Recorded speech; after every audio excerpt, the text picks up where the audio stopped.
Use memo के बारे में। यूज मेमो क्या होता है? बेसिकली यूज मेमो को हमको अगर यूज करना है तो हमको पहले सबसे पहले यूज मेमो को जनरली हम लोग कोई भी वैल्यू को कैश करने के लिए यूज करते हैं। सपोज वो पर्टिकुलर मेथड और वो particular state multiple times call हो रहा है अननेसेसरी, इवन दो हम कोई भी दूसरे स्टेट को अपडेट कर रहे हैं, तो अगर वो पर्टिकुलर स्टेट अननेसेसरी कॉल हो रहा है, उससे रिलेटेड नहीं है, तो उसकी वजह से हम लोग उसको ओवरकम करने के लिए हम लोग यूज मेमो यूज करते हैं। तो रिएक्ट का एक डॉक्यूमेंटेशन पढ़ते हैं जिसमें हमको बेटर समझ में आएगा। तो बेसिकली यहाँ पे डॉक्यूमेंटेशन में लिखा हुआ है use memo is a react hook that lets you to cache the result of a calculation between a re-renders. So basically ये re-render का मतलब caching the result of a calculation between re-render। इसका मतलब हम समझने के लिए ये क्या कहना चाह रहा है उसको हम एक एग्जांपल के थ्रू समझते हैं। तो सपोज मेरे पास एक पर्सन है, यहाँ पे मेरे पास एक पर्सन है, राइट। यहाँ पे मेरे पास पर्सन 1 है और यहाँ पे एक पर्सन 1 है एज ए 1, राइट। और वो एक पर्सन 2 से क्वेश्चन पूछता है कि hello person 2, do you know what is 2 into 3? What is 2 into 3? तो पर्सन 2 क्या बोलेगा कि नो, हमको कभी ऐसा क्वेश्चन मिला ही नहीं है जो 2 इंटू 3 क्या होता है। सो बेसिकली ये मान सकते हो आप एक स्टेट की वैल्यू है, जो स्टेट की वैल्यू को सेकंड पर्सन ने पूछा है कि सेकंड पर्सन से पूछा है कि व्हाट इज 2 इंटू 3।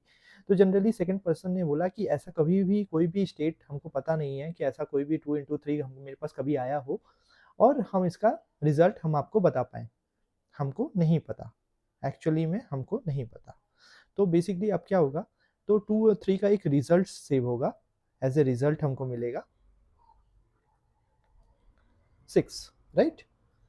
अब सपोज एक थर्ड पर्सन है, ठीक है, एक थर्ड पर्सन है, उसने वापस से इनसे पूछा 2 पर्सन से what is 2 into 3, what is 2 into 3। तो अब ये सेकेंड पर्सन बोलेगा yes I know what is the result of the 2 into 3, what is the result of 2 into 3 is 6। तो वो एज ए रिटर्न उनको आंसर बता देगा, क्योंकि ये हमको पता है व्हाट इज 2 इंटू 3, इसलिए हम रिटर्न कर पाए। तो यूज मेमो भी यही कहना चाह रहा है कि मेरे पास कोई एक रिजल्ट है, हम उसके रिजल्ट को कैश कर लेते हैं और किसी ने हमसे दोबारा पूछा तो हम वापस से उस स्टेट को वैल्यू को रिटर्न कर देंगे, और उसकी वजह से क्या होगा, हमको दोबारा स्टेट या कोई भी स्टेट को वापस से कॉल नहीं करना पड़ेगा, हम कैश के थ्रू उस वैल्यू को दे देंगे, री रेंडर नहीं करेंगे, राइट। तो अब इसको हम कोड के थ्रू समझते हैं कि कोड में वो कैसे होगा। तो सबसे पहले हम एक स्टेट डिक्लेयर कर लेते हैं using use state const. Suppose हम लोग ने सिटी का नाम ले लिया, right, city, set city equal to use state Delhi. By default value of the city is Delhi. अब यहाँ पे हमने क्या किया, एक इनपुट बॉक्स ले लिया या एक h3 टैग ले लिया जिसमें हम स्टेट की वैल्यू को रिटर्न करेंगे। तो ये क्या होगा, ये पर्टिकुलर स्टेट की वैल्यू अपडेट हो जाएगी, सिटी की वैल्यू अपडेट हो जाएगी। अभी क्या होगा, जैसे जैसे हम सिटी की वैल्यू करेंगे वो सिटी की वैल्यू अपडेट होगी।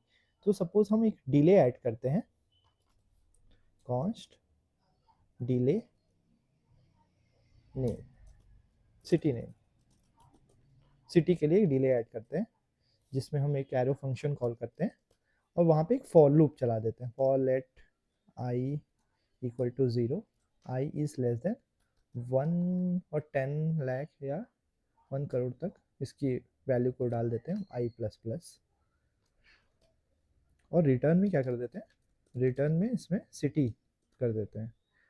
और इस मेथड को हम क्या करेंगे, एक वेरिएबल में लेट गेट, कुछ नहीं करेगा, ठीक है। अब जैसे ही हमने सिटी का नेम अपडेट किया और आउटपुट में इसको देखेंगे, देख पा रहे हैं सिटी की नेम अपडेट हो गई है। अब सपोज यहाँ पे हम नेम की वैल्यू को अपडेट करते हैं, राइट। तो क्या होगा, सपोज यहाँ पे अजय मेहता लिख देते हैं।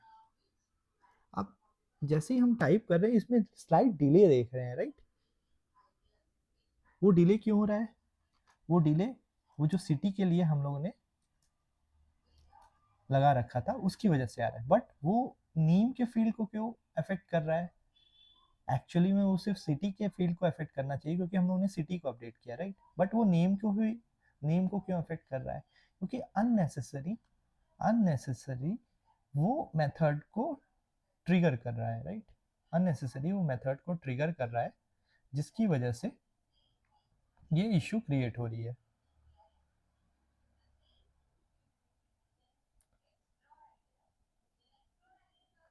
अननेसेसरी अगर हम यहाँ पे लिखें अजय मेहता, तो देख लो आप कि ये सिटी नेम अननेसेसरी कॉल हो रहा है। अब इस चीज को ओवरकम करने के लिए हमको क्या करना है? यूज मेमो यूज करना है। यूज मेमो तभी ट्रिगर होगा जब हम उस पर्टिकुलर उसकी डिपेंडेंसी होती है और एक वो मेथड होता है, फर्स्ट पैरामीटर वो मेथड नेम होता है। अब जैसे ही हम लोगों ने इसको सेव किया, राइट,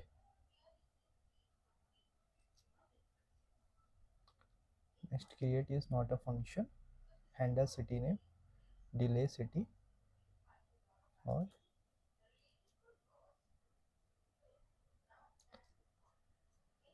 जैसे जैसे हम अजय मेहता लिखते हैं, राइट, ये इंस्टेंटली अपडेट हो रहा है, इसमें कोई डिले नहीं आ रहा है। लेकिन एज सुन एज हम सिटी पे जाते हैं, राइट, मुंबई लिखते हैं, तो आप देख पा रहे हो सिर्फ इस पर्टिकुलर फील्ड के लिए ये डिले कॉज कर रहा है। ठीक है, ये डिले पर्टिकुलरली इस फील्ड के लिए डिले हो रहा है। यहाँ पे इंस्टेंटेंटली एट इंस्टेंस ये वैल्यू अपडेट हो रही है, देख पा रहे हो। तो इसका मतलब यूज मेमो सिर्फ on change of the city के लिए हैंडल कर रहा है, ना कि सारे फील्ड्स के लिए वो पर्टिकुलर मेथड कॉल कर रहा है। सो ये एक बहुत ही अच्छा बेनिफिशियल यूज है स्टेट को अपडेट करने के लिए यूजिंग यूज मेमो, ताकि वो पर्टिकुलर ताकि ये पर्टिकुलर यू तभी कॉल हो जब सिटी के अंदर चेंजेस हो, राइट? सिटी के अंदर चेंजेस होगा तभी कॉल होगा।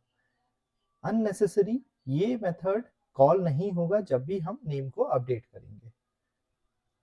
होप आपको ये वीडियो पसंद आया होगा कि हम लोगों ने यूज मेमो के बारे में कैसे समझा और कैसे यूटिलाइज किया, जो कि हमको यूजफुल होगा डिफरेंट डिफरेंट प्रोजेक्ट में। So that's it for the use memo. मिलते हैं नेक्स्ट वीडियो में। Thank you guys.